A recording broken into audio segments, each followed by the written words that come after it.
Hello welcome to competitive exams library.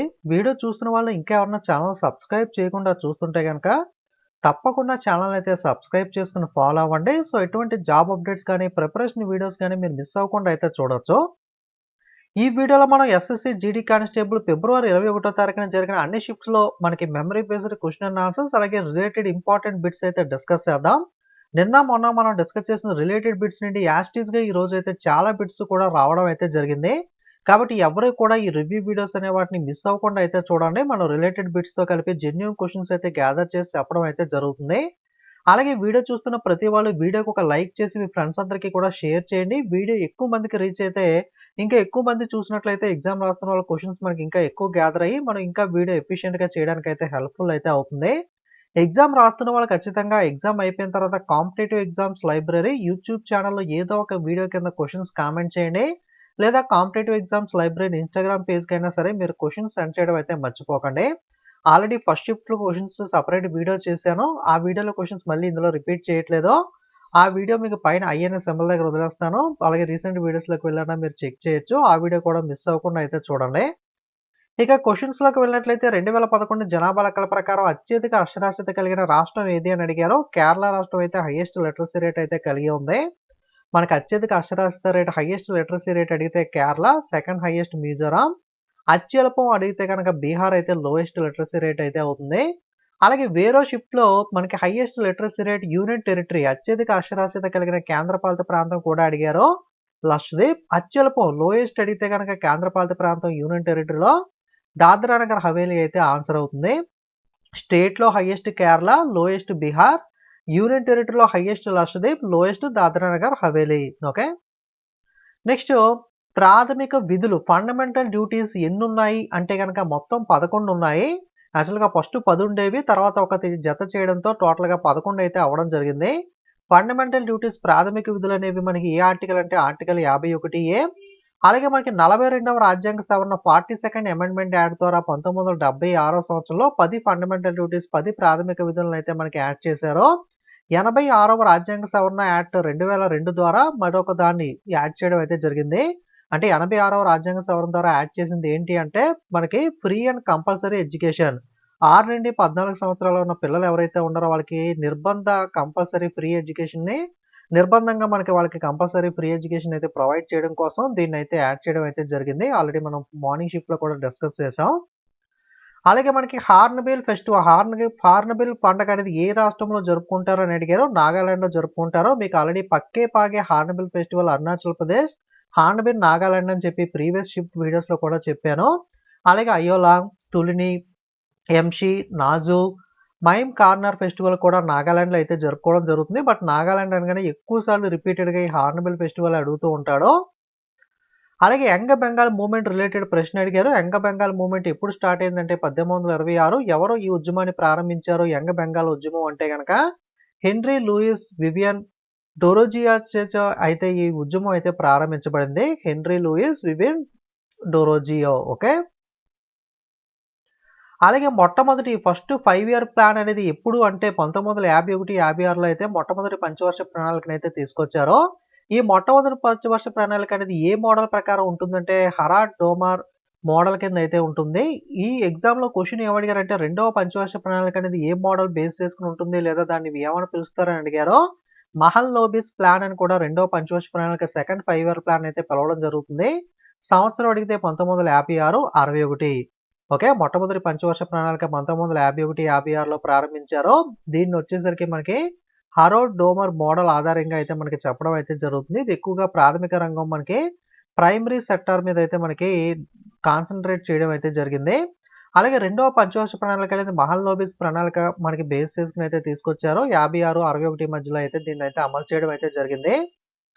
Next అంకిత రైనా ఏ క్రీడకు సంబంధించిన person related to which sports అని అయితే అడిగారో. అంకిత Raina famous tennis player. అలాగే మనకి ప్రాథమిక హక్కుల గురించి అడిగారో. ప్రాథమిక హక్కులు ఏవైతే ఉన్నాయో ఎన్ని ఉంటాయి అవి ఏంటి అంటే యాక్చువల్గా 7 ఉండేవి. ఒకదాన్ని మనకి తీసేశారు. ప్రజెంట్ మనకి 6 రాజ్యాంగంలో ప్రాథమిక హక్కులు అయితే ఉన్నాయి. ఆ 6 ఏంటి ప్రాథమిక హక్కులు అంటే సమానత్వపు హక్కు, స్వేచ్ఛ హక్కు, దోపిడీకి వ్యతిరేకంగా హక్కు, మత స్వేచ్ఛ హక్కు, సాంస్కృతిక విద్యా హక్కు, రాజ్యాంగ పరిష్కారాల హక్కులు అయితే మనకి 6 ప్రాథమిక హక్కులు అయితే కల్పించారు. ఇవి ఏ ఆర్టికల్స్ అనేది కూడా పక్కన మెన్షన్ చేశాను. సో మీరైతే స్క్రీన్ షాట్ తీసుకుని చెక్ చేయండి. ఓకే. 6 ఫండమెంటల్ రైట్స్, ప్రాథమిక హక్కులు. Right to equality, right to freedom, right against exploitation, right to freedom of religion, culture and educational rights, right to constitutional remedies. Okay. ఇవన్నీ కూడా మనకి fundamental rights కింద అయితే చెప్పుకోవచ్చు. మనకి 7 ఉండేవి తీసేశారు. ప్రెజెంట్ 6 ఉన్నాయని చెప్పుకున్నాం కదా. ఆ ఏడోది ఏంటి అంటే రైట్ టు ప్రాపర్టీ.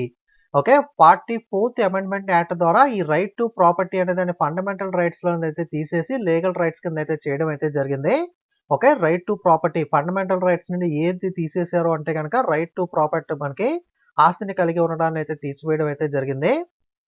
అలాగే యావరేజ్ సెక్స్ రేషియో చూసుకుంటే సగటు లింగ నిష్పత్తి 943/1000 ఉంటుంది. అత్యధిక లింగ నిష్పత్తి ఎక్కడ ఉందంటే కేరళలో 1084/1000, లోయెస్ట్ వచ్చేసరికి హర్యానా 877. అలాగే హైయెస్ట్ సెక్స్ రేషియో మనకి యూనియన్ టెరిటరీ లింగ నిష్పత్తి ఎక్కడ ఉందంటే పుదుచ్చేరిలో, లోయెస్ట్ వచ్చేసరికి డామన్ అండ్ డయ్యూలో అయితే ఉంటుంది. అలాగే టోటల్ లిటరసీ రేట్, మొత్తం అక్షరాస్యత రేటు శాతం ఎంత అంటే 74.04%. పురుషుల అక్షరాస్యత మేల్ లిటరసీ ఎంత అంటే 82.14%. ఫీమేల్ లిటరసీ స్త్రీల అక్షరాస్యత ఎంత అంటే 65.46%. ఓకే. అలాగే మనకి భారతదేశంతో బోర్డర్ పంచుకుంటున్న దేశాలు ఏంటి అని చూసుకున్నట్లయితే మనకి వాటర్ బార్డర్, ఓకే, మనకి నీటి బార్డర్ని శ్రీలంక దేశం, పాకిస్తాన్, మాల్దీవ్స్. ఓకే. పాకిస్తాన్ మనకి నీటి బార్డర్ని కూడా పంచుకుంటూ ఉంటుంది. చాలా మంది ల్యాండే అనుకుంటారు. వాటర్ బౌండరీ కూడా ఉంటుంది. శ్రీలంక, పాకిస్తాన్, మాల్దీవ్స్తో వాటర్ బౌండరీ. అలాగే బంగ్లాదేశ్, భూటాన్, చైనా, మయన్మార్, ఆఫ్ఘనిస్తాన్, నేపాల్, పాకిస్తాన్ వీటితో మనకైతే భూ సరిహద్దును అయితే పంచుకుంటుంది. పాకిస్తాన్ భూ సరిహద్దు, వాటర్ రెండు కూడా పంచుకోవడం అయితే జరుగుతుంది. భారతదేశంతో అత్యధిక సరిహద్దును పంచుకునే దేశం ఏది అంటే బంగ్లాదేశ్. 4096 కిలోమీటర్ల సరిహద్దును అయితే బంగ్లాదేశ్ అయితే పంచుకోవడం జరుగుతుంది. మీకు BBC man PA, okay, BBC man PA. So BBC man అని చెప్పి గుర్తుపెట్టుకున్నట్లయితే సో ఇవి గుర్తుపెట్టుకోవచ్చు. Bangladesh, Bhutan, China, Myanmar, Afghanistan, Nepal. Okay. అలాగే స్పామ్ అంటే శ్రీలంక, పాకిస్తాన్, మాల్దీవ్స్. ఇలా మీరు బౌండరీ కండిషన్స్ కోడ్ వర్డ్ ద్వారా కూడా గుర్తుపెట్టుకోవచ్చు. నెక్స్ట్ మనకి భారతదేశంతో సరిహద్దు పంచుకునే వాటికి సంబంధించి కొన్ని పేర్లు అయితే ఉంటాయి. భారత్ పాక్ మధ్య సరిహద్దు రేఖను రాట్క్లిఫ్ లైన్ అయితే అంటారు. అంటే భారత్ పాక్ మధ్య ఎక్కువ యుద్ధాలు జరుగుతూ ఉంటాయి కాబట్టి, గొడవలు జరుగుతూ ఉంటాయి కాబట్టి అక్కడ మనకి రక్తం అంటే రెడ్ కలర్ రాట్క్లిఫ్, ఆ విధంగా మీరు కోడ్ వర్డ్ పెట్టుకోవచ్చు. అలాగే McMahon line, India and China. అంటే చైనా వాళ్ళ ఫేస్లు, చైనా వాళ్ళ మొహాలు కొంచెం వెరైటీగా ఉంటాయి కదా, అన్ని సేమ్ సిమిలర్ ఫేసెస్ ఉంటాయి. ఐడెంటిఫై చేయడం అనేది కొంచెం కష్టంగా ఉంటుంది. చైనా మొహం, ఓకే, చైనా మొహం అంటే మెక్మోహన్, మోహన్ మొహం అలా గుర్తుపెట్టుకోవచ్చు. India China border line McMahon line అంటారు. అలాగే ఇండియా శ్రీలంక వచ్చేసరికి పాక్ స్ట్రేట్, అలాగే గల్ఫ్ ఆఫ్ మ్యానర్ కూడా ఉంటుంది. అలాగే యాడమ్స్ బ్రిడ్జ్, రామ సేతు లేదా రామ బ్రిడ్జ్ అంటారు కదా. సో మనకి రామ్ బ్రిడ్జ్ లేదా Rama Sethu, Adams bridge, Palk strait అనేది ఇండియా శ్రీలంక మధ్య ఉంటుంది. అలాగే Durand line, India and Afghanistan మధ్య గల లైన్ ని డ్యూరాండ్ లైన్ అంటారు మరి ఇండియా ప్రకారం. పాకిస్తాన్ అండ్ ఆఫ్ఘనిస్తాన్, పాకిస్తాన్ ప్రకారం అయితే డ్యూరాండ్ లైన్ అనేది పాకిస్తాన్, ఆఫ్ఘనిస్తాన్ మధ్య ఉన్న లైన్ ని పాకిస్తాన్ అయితే ఆ విధంగా భావిస్తుంది. ఇండియా వాళ్ళు అయితే మనకి ఇండియా, పాకిస్తాన్, ఆఫ్ఘనిస్తాన్ మధ్య ఉండే లైన్ ని డ్యూరాండ్ లైన్ కింద అయితే పరిగణిస్తున్నారు. అలాగే ఇండియా మాల్దీవ్స్ మధ్య ఉన్న ఛానల్ నేమ్ ఏంటి అంటే కనుక 8° ఛానల్. ఓకే. 8° ఛానల్ అనేది ఇండియా మాల్దీవ్స్ మధ్య అయితే ఉంటుంది. అలాగే ఇండియా ఇండోనేషియా మధ్య ఛానల్ వచ్చేసరికి 6° ఛానల్ అని అయితే అంటారు. అలాగే 10° ఛానల్, 10° ఛానల్ అనేది అండమాన్ నికోబార్ ని బే ఆఫ్ బెంగాల్ తో సపరేట్ చేస్తుంది 10° ఛానల్ అనేది. అలాగే కోకో ఛానల్ లేదా కోకో స్ట్రైట్ అనేది నార్త్ అండమాన్ ఐలాండ్ నుండి కోకో ఐలాండ్స్ ఆఫ్ మయన్మార్ అయితే వేరు చేయడం అయితే జరుగుతుంది. ఇవి కూడా ఎస్ఎస్సీలో ఎక్కువగా అడుగుతూ ఉంటాడు, చూసుకోండి. అలాగే ఫీఫా ఫుట్బాల్ ప్రపంచ కప్ అనేది 2014లో బ్రెజిల్లో జరిగింది, 18లో రష్యాలోను, 2022 రీసెంట్ గా ఖతర్లో అయితే జరిగింది. అప్కమింగ్ 2026 యునైటెడ్ స్టేట్స్, కెనడా, మెక్సికోలో అయితే జరగబోతుంది. 2030లో మొరాకో, పోర్చుగల్, స్పెయిన్లోను, 34లో సౌదీ అరేబియాలోనూ అయితే జరగబోతుంది. 2014లో జర్మనీ కప్పు గెలుచుకుంటే అర్జెంటీనా రన్నర్గా ఉంది. 18లో ఫ్రాన్స్ కప్పు గెలుచుకుంటే క్రొయేషియా రన్నర్గా ఉంది. రీసెంట్ ఇంపార్టెంట్ 2022 ఫీఫా ఫుట్బాల్ ప్రపంచ కప్ను అర్జెంటీనా గెలుచుకుంది. ఫ్రాన్స్ అయితే రన్నర్గా ఉంది. అర్జెంటీనా ప్లేయర్ మనకి లయనల్ మెస్సీ. అలాగే మనకి అస్సాంలో పండగలు చూసుకున్నట్లయితే నమామి బారక్ ఫెస్టివల్, ముఖ్యంగా ఇంపార్టెంట్ అంబుజాచి మేళా కామాఖ్య టెంపుల్లో జరుపుకుంటారు.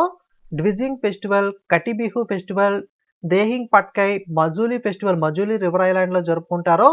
బైకై ఫెస్టివల్ ఇవన్నీ కూడా అస్సాంలో జరుపుకుంటారు. మనకి అలాగే రొంగాలి బిహు, దీన్ని రొంగాలి బిహుని బొహాంగ్ బిహు అని కూడా అంటారు. ఇది అస్సాంలో జరుపుకునే న్యూ ఇయర్. అలాగే ముంగాలి లేదా మాఘ బిహు అని కూడా అంటారు. ఇది హార్వెస్ట్ సీజన్. అలాగే కంగాలి, కటి బిహు అని అంటారు. సో, బొహాంగ్ బిహు, మాఘ బిహు, కటి బిహు. ఓకే. సో, అస్సాంలో ఈ రిలేటెడ్ ఫెస్టివల్స్ మీద కూడా ఒక బిట్ అయితే అడిగారు.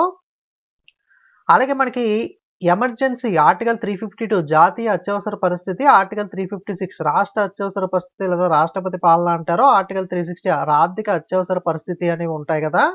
వీటి గురించి ఇప్పుడు ఎందుకు చెప్తున్నానంటే, మనకి ఫండమెంటల్ రైట్స్ అనే వాటిని సస్పెండ్ ఎప్పుడు చేయొచ్చు అని అడిగితే గనక, ఫండమెంటల్ రైట్స్ అనే వాటిని మనకి నేషనల్ ఎమర్జెన్సీ టైంలో, మనకి జాతీయ అత్యవసర పరిస్థితి వచ్చినప్పుడు, ఏదైనా యుద్ధాలు లాంటి టైంలో, ఇంటర్నల్ అండ్ ఎక్స్టర్నల్ ఎమర్జెన్సీ వచ్చినప్పుడు రాష్ట్రపతి ప్రెసిడెంట్ వచ్చేసరికి ఆర్టికల్ 359ని యూజ్ చేసుకుని ఫండమెంటల్ రైట్స్‌ని అయితే మనకి సస్పెండ్ అయితే చేయొచ్చు.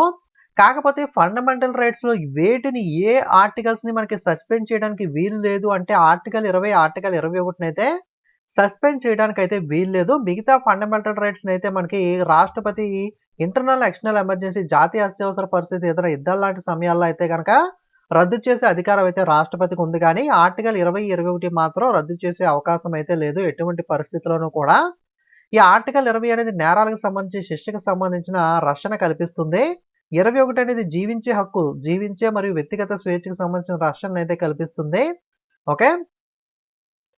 అలాగే మనకి వరల్డ్ కప్ అనేది భారతదేశం ఎప్పుడు గెలుచుకుంది అని అడిగారు. ఇది నేను ఫస్ట్ షిఫ్ట్ వీడియో చేసినప్పుడు రిలేటెడ్ బిట్స్‌లో చెప్పాను. భారతదేశం వరల్డ్ కప్ క్రికెట్ అనేది 50 ఓవర్ల క్రికెట్ అనేది 1983లోనో, 2011లోనో గెలుచుకుంది. 1983 కపిల్ దేవ్ మనకి టైంలో కెప్టెన్సీలోనో, ఎంఎస్ ధోని కెప్టెన్సీలో 2011లోనో భారతదేశం మనకి క్రికెట్ ఓడిఐ ప్రపంచ కప్‌నైతే గెలుచుకోవడం జరిగింది.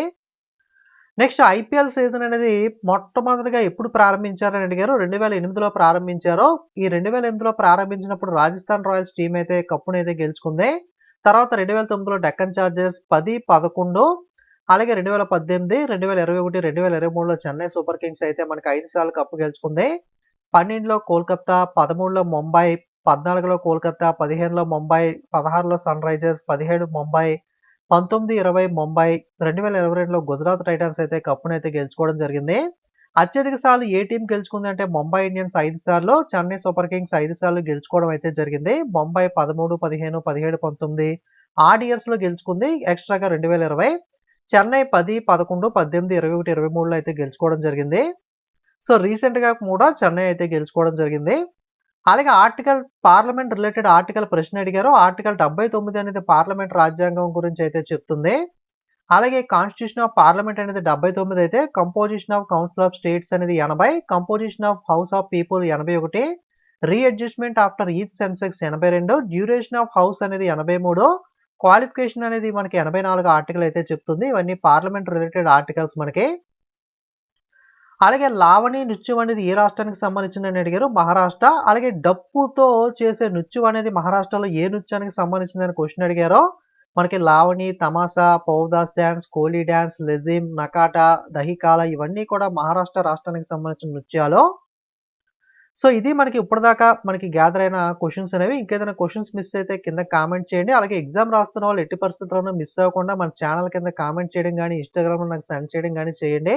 అలాగే వీడియో చూస్తున్న ప్రతి వాళ్ళు వీడియోకి లైక్ చేసి ఫేస్‌బుక్, వాట్సాప్, టెలిగ్రామ్‌లో వీడియో షేర్ చేస్తే ఎక్కువ మందికి రీచ్ అయ్యి మనకి ఇంకా ఎక్కువ క్వెషన్స్ అయితే గ్యాదర్ అవుతాయి. ఎస్ఎస్‌సికి సంబంధించి జీడీ కానిస్టేబుల్‌కి ఇంపార్టెంట్ వీడియోస్ అన్ని స్టాటిక్ జీకే మనకి ప్లేలిస్ట్ ఆల్రెడీ టెలిగ్రామ్‌లో షేర్ చేశాను. అక్కడ నుండి మిస్ అవ్వకుండా చూడొచ్చు. పీడీఎఫ్ ఎవరికైనా కావాలంటే లింక్ డిస్క్రిప్షన్‌లో ఉంటుంది. అక్కడ నుండి పీడీఎఫ్స్ మీరు గ్యాదర్ చేయొచ్చు. ఇంకా సబ్స్క్రైబ్ చేయకపోతే ఖచ్చితంగా ఛానెల్‌ని సబ్స్క్రైబ్ చేసుకొని ఫాలో అవ్వండి. అలాగే టెలిగ్రామ్ యాప్‌లోకి వెళ్లి కాంపిటీటివ్ ఎగ్జామ్స్ లైబ్రరీ అని సెర్చ్ చేసి మీరు టెలిగ్రామ్‌లో జాయిన్ అవ్వచ్చు. లేదా మన ఛానెల్ నేమ్ మీద క్లిక్ చేసినా అక్కడ కూడా టెలిగ్రామ్ లింక్ ఉంటుంది. అక్కడి నుండైనా సరే మీరు జాయిన్ అవ్వచ్చు. ఓకే. Thank you.